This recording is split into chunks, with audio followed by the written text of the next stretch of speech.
नमस्कार दोस्तों, हमारे चैनल के अंदर आपका स्वागत है। दोस्तों, आज हम आपको बताने वाले हैं नवरात्र।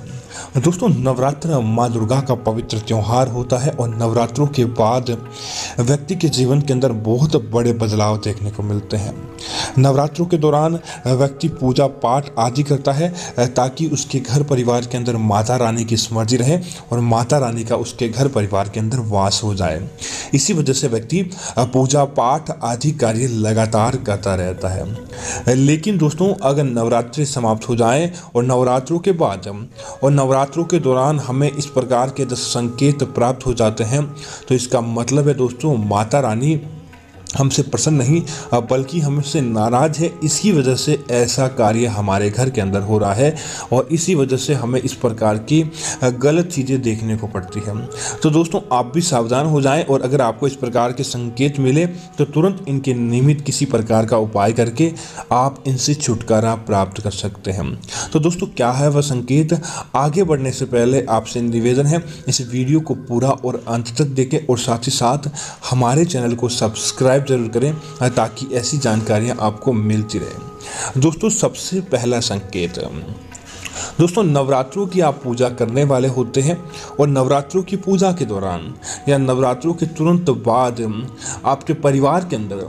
किसी व्यक्ति को असाध्य बीमारी लग जाती है। पता नहीं किस कारण से, लेकिन वह व्यक्ति बीमार रहने लगता है। दोस्तों, इस प्रकार का संकेत अगर आपको प्राप्त हो और उसकी बीमारी ठीक होने का नाम नहीं ले पा रही है, तो इसका मतलब है कि आपके द्वारा किसी न किसी प्रकार की कोई गलती हुई है जिसकी वजह से आपको इस प्रकार की बीमारी का सामना करना पड़ रहा है। और दोस्तों, दूसरा संकेत यह है कि नवरात्रों के दिनों के अंदर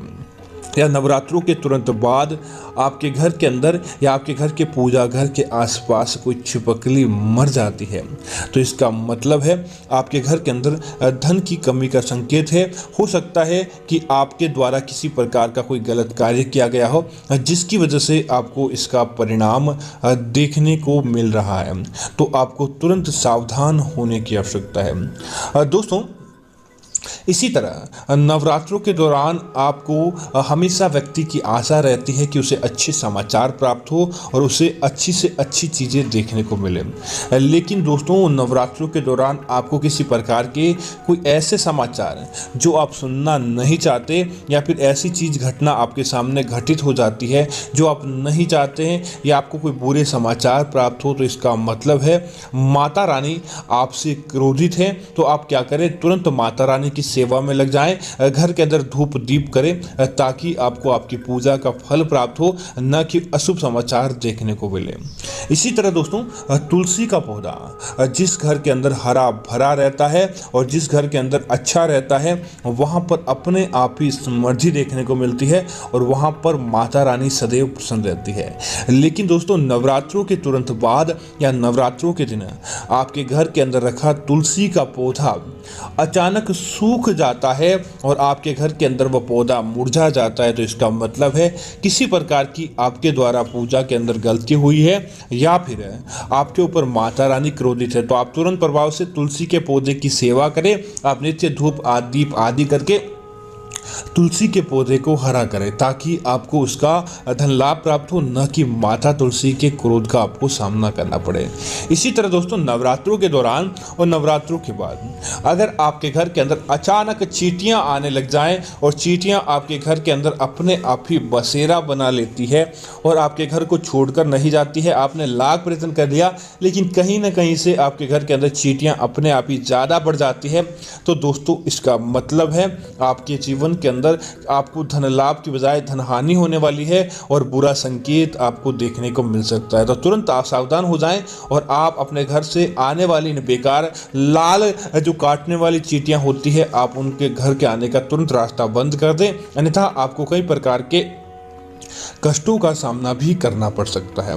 दोस्तों, इसी तरह अगर आपके घर के मुख्य द्वार पर ऐसे ही गोमाता लगातार आती रहती है और गोमाता लगातार आपके घर के ऊपर आकर दर्शन रहती है और जब आप उन्हें किसी प्रकार का रोटी आदि खिलाते हैं तो वो शांत स्वभाव से आपके घर के अंदर खाने लगती है। लेकिन दोस्तों, नवरात्रों के दौरान या नवरात्रों के बाद कोई गोमाता आपके द्वार पर आती है और लगातार रोती रहती है, किसी प्रकार की कोई गलती नहीं होती और जो भी आप आप रोटी आदि आप खिलाते हैं दोस्तों, वह गोमाता नहीं खाती। तो इसका मतलब है आपके घर के अंदर किसी प्रकार की कोई नकारात्मकता या फिर किसी प्रकार का वास्तु दोष है या फिर किसी प्रकार की कोई कलह है, तो आप उन्हें तुरंत सावधान करें, ताकि ऐसे संकेत के माध्यम से हमें पता चल जाता है कि निश्चित तौर पर हमारे घर के अंदर ऐसी कोई चीज घटित हुई है जिसकी वजह से माता रानी के क्रोध का हमें सामना करना पड़ रहा है।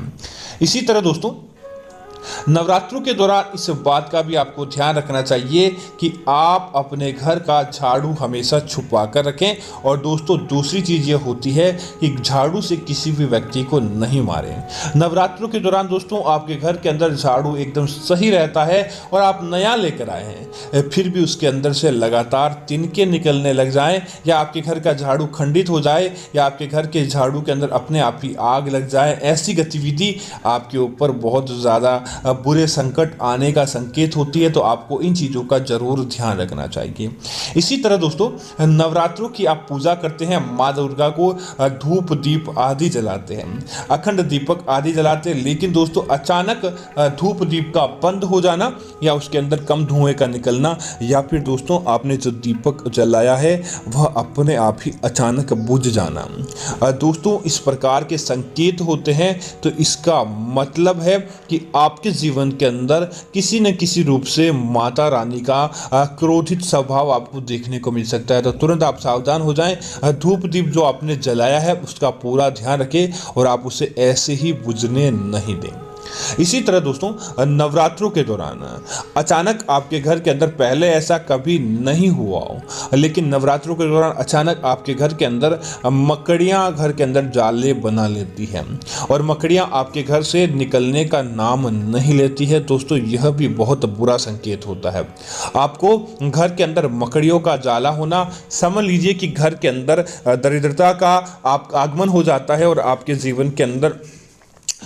अपने आप ये बुरे संकेत आने लगते हैं। इसी तरह दोस्तों नवरात्रों के दौरान या नवरात्रों के बाद आपके घर के अंदर चमगादड़ अपना स्थान बना दे और चमगादड़ रात्रि को आपके घर के अंदर रहने के लिए आ जाए, या फिर दोस्तों चूहे आपके घर के अंदर अचानक बड़ी मात्रा के अंदर बढ़ जाते हैं और चूहे आपके घर को छोड़ते नहीं हैं, लाल चींटियां आपके घर के अंदर बसेरा बना लेती है, या फिर दोस्तों मक्खियां आपके घर के अंदर रहने लग जाती है। दोस्तों ये सारी चीज़ें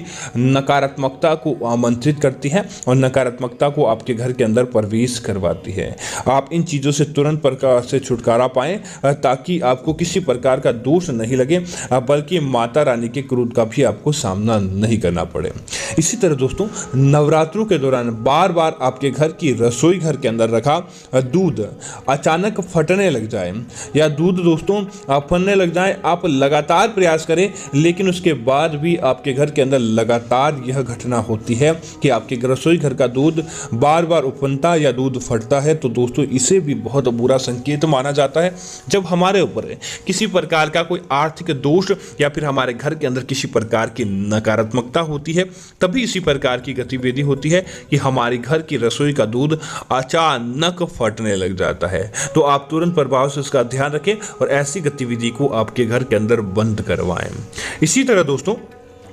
नवरात्रि की आप पूजा कर रहे होते हैं और पूजा करते बाद भी आपका दोस्तों पूजा के अंदर मन लगता ही नहीं है, आपको किसी प्रकार की मानसिक परेशानी का सामना करना पड़ता है, या फिर दोस्तों आपको लगातार आपको पूजा करते समय आपको उबासी आती रहती है, आपकी आंखों के अंदर आंसू आने लगते हैं, लेकिन आपका मन आपका पूजा के अंदर नहीं लगता, आप ऊपरी मन से ही माता रानी की पूजा पाठ करते हैं। तो दोस्तों ऐसा भी हो सकता है कि माता रानी आपसे नाराज हो और आपसे क्रोधित हो, इसी वजह से ऐसा हो रहा है। तो आप तुरंत सावधान हो जाएं, और ऐसा लगातार आपके साथ हो रहा है तो आप इस बात को तुरंत ध्यान दें। इसी तरह दोस्तों नवरात्रों के दौरान कोई छिपकली का आपके द्वारा गलती से भी पूंछ आदि कट जाता है या आपके द्वारा कोई अंग कट जाता है, तो ऐसा करने से भी माता रानी आपसे क्रोधित हो जाती है और ऐसा संकेत आपको मानसिक तनाव और साथ ही साथ आपको आर्थिक रूप से भी नुकसान उठाना पड़ सकता है। तो आप इस प्रकार की गलती नवरात्रि के दिनों और नवरात्रि के बाद दीपावली तक भी भूल कर भी नहीं करें, और हर जगह आपको ध्यान रखना होगा ताकि आपके घर के अंदर इसी प्रकार की कोई गलती न हो। तो दोस्तों, इसी प्रकार की अगर आप गलतियां नहीं करेंगे तो निश्चित तौर पर माता रानी आपके घर के अंदर प्रवेश करेंगी और ऐसे संकेत भी आपको नहीं मिलेंगे। तो उम्मीद करता हूं कि यह जानकारी